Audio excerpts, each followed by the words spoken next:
Today on Claudia Turns 40, learning to overcome the vices. Claudia, 40 years, four decades.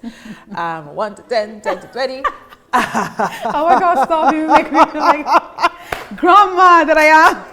No, but that's why we're having this conversation, because at 40, you do have quite a number of accomplishments, by God's grace, and we'll talk about that. But what I want to talk about are your vices. Surely there must be something you've had to fix.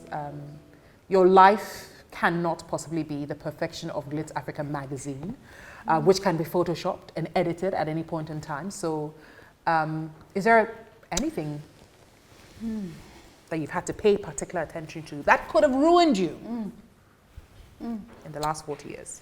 Yeah, I think the pressures of trying to be perfect, I see it as something that could have, sometimes limits your own, like how good you can be. Because I've always, and this is not pressure coming from anybody, it's pressure coming from myself. Because I have younger siblings, and I've always wanted to be somebody that can look up to and be very proud.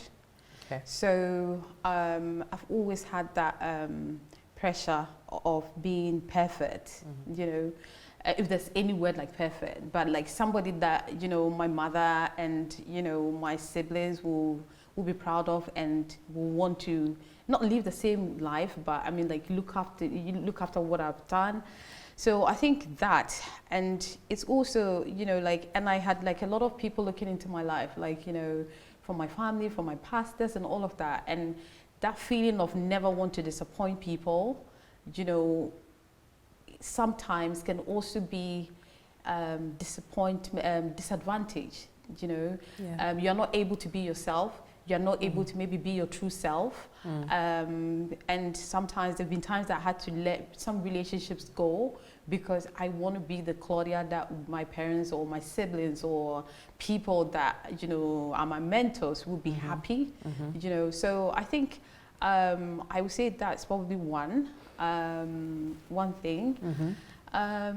But the other stuff as well. But could you breathe with that amount of self-inflicted pressure?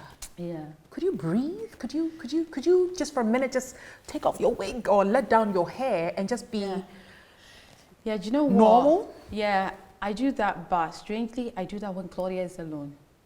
You do it when you're alone? Yeah. I feel like I don't have the luxury to show weakness in front of people. You will never see me cry. But I will go, I'll go to my room or something, not even like my husband or anybody, like even for him, I want him to see strength.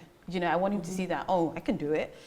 So even when I am in pain inside, I never want it to show. I never when I'm frustrated or something. People actually come to my event and say, Claudia, how are you you look like this and you're producing this, but you have no idea what I'm going through internally. Yeah. So I think, I do breathe and I make the big sign and everything, but I learned a way to do that when people are not looking. So I think your husband, although knows when you are hurting, but it's funny, the love of your life always finds a way to keep you together. The real love of your life.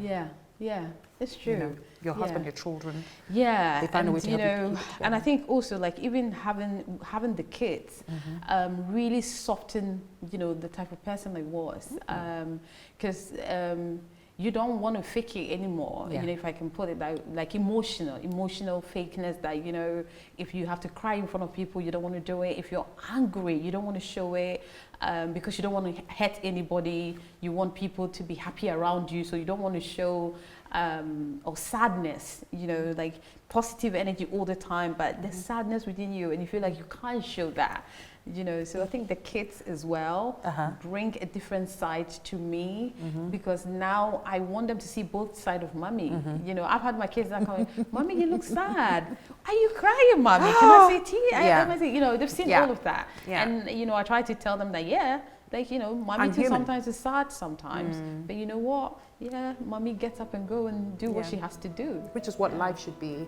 Struggle, suffer, whatever it is, but always pick up the pieces.